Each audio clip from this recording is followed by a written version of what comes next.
I've been trying to read more manga lately, and some of these series has actually surprised me more than I expected. Let's talk about that. What's good, YouTube? It's your boy Just back here with another video. Alright, y'all. So today we're doing a reading log video. So I have been reading manga a lot more recently, and I'm super excited because I've been trying some series that I absolutely ended up enjoying.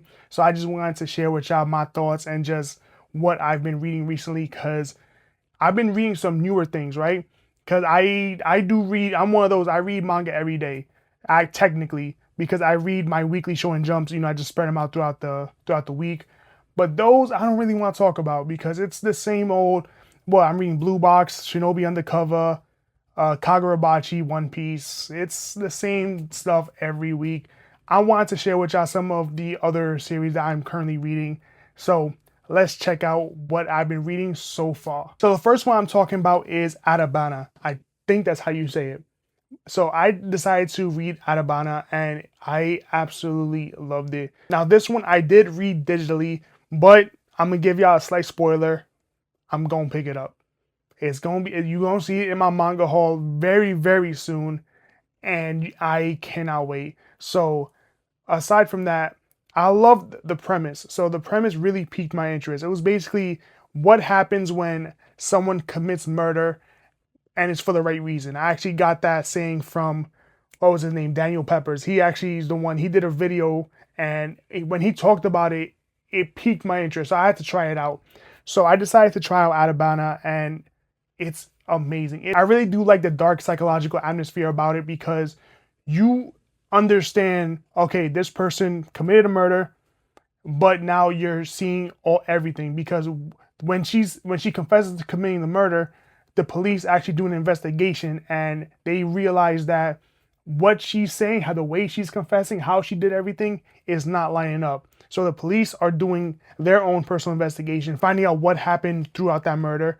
And at the same time, you're also hearing the story from the actual murderer herself. So she's saying what she's doing, and you're seeing what she claims that she has done.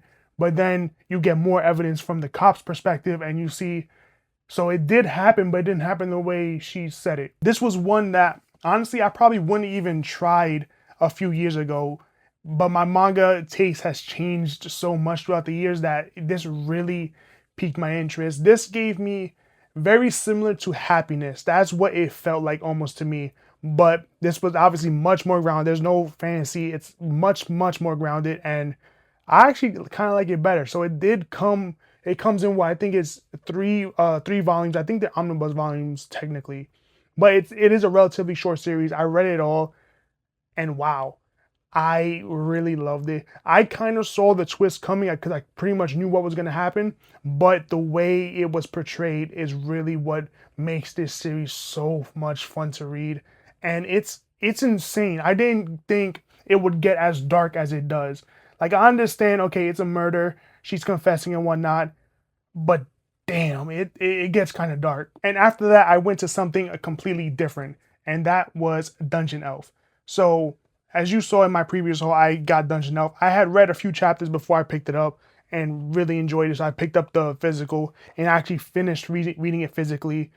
And it's exactly what I expected it to be. It's really a nice, fun take on a dungeon crawling fantasy series. And I love the artwork of it too. Like, the art is really fun. It's really good.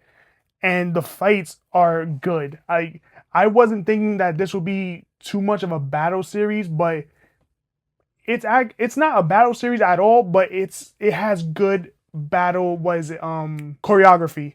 The battle choreography in this is really good. And what I love about Dungeon Elf is the fact that, all right, she has to go and put these chests in all of the different boss runs, right? So she has to be strong enough to defeat the boss. That's the thing. So she is incredibly broken because she is that powerful, because she has to be, so that she can kill the boss, put the chest where it belongs, and then obviously the boss is going to respawn eventually.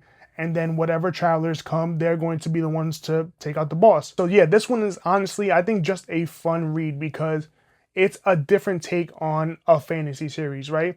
It really gives me, I don't want to say Delicious in Dungeon vibes, because it when it comes to that, it's a smaller portion. Like, she, at this point, she actually, I think she do eat a monster every chapter, but it's not Delicious in Dungeon whatsoever. It's its own thing completely.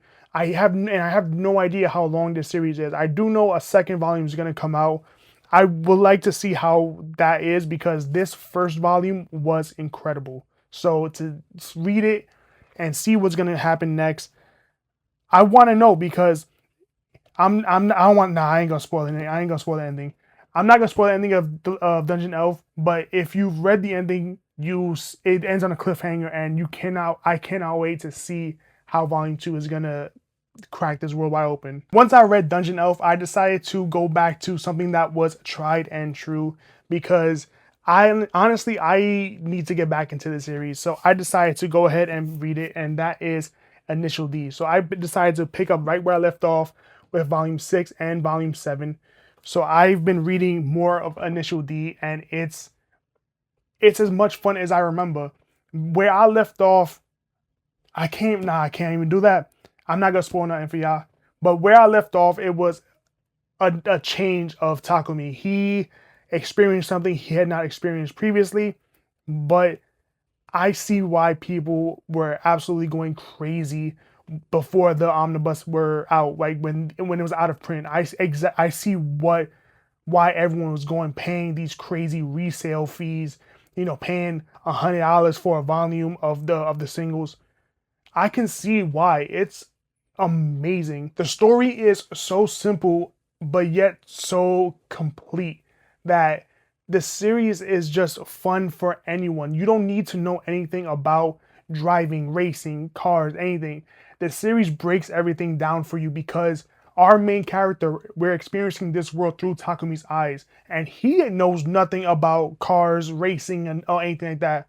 So as he learns, we learn with him, and because they have to dumb everything down, I guess you could say, and just explain it in normal terms, Takumi understands it, and then us as the reader, we understand it. And honestly, I cannot wait. I have no idea how many more omnibus volumes they're going to be. I think in my previous video, I think I said there was going to be 12 or 13. I have no clue. I'm literally just guessing at this point. I need to check. Why am I not? I'm going to check and then get back to y'all. I'll find out exactly how many there's going to be, because I think these are 2-in-1s. I think. I don't know. I just pick them up whenever I see them. Now, the last one I want to talk about has probably like the weirdest reading experience, and I'm actually reading A Drifting Classroom. So yes, I am finally reading this classic, Drifting Classroom. I heard how amazing it was, and I'll be honest, I think this one came out in the 80s. I'm not typically a fan of like older manga series, the way it's written and also the art. To me, it doesn't really click with me as much. But with Drifting Classroom, wow, this series is so good. I was not expecting it to be this great for me. I thought it would be a decent series. I thought, I would enjoy it, but I didn't think I was going to like really like dive deep into this. Now, I'm still relatively in the beginning. I think I've read 10 or 12 chapters at this point. So I am reading it on the Viz Manga app. I'm reading it digitally. And the reason I'm reading it digitally is because I actually don't know if I want to pick up the physicals. And the reason for that is because I've only ever seen them in I think the perfect editions, those big perfect edition, deluxe edition volumes.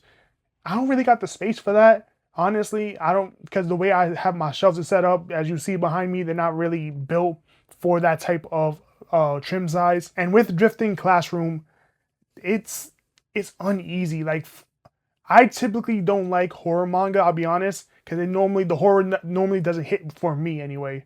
But they usually are pretty good. That's why I'm not a big fan of Junji Ito stuff.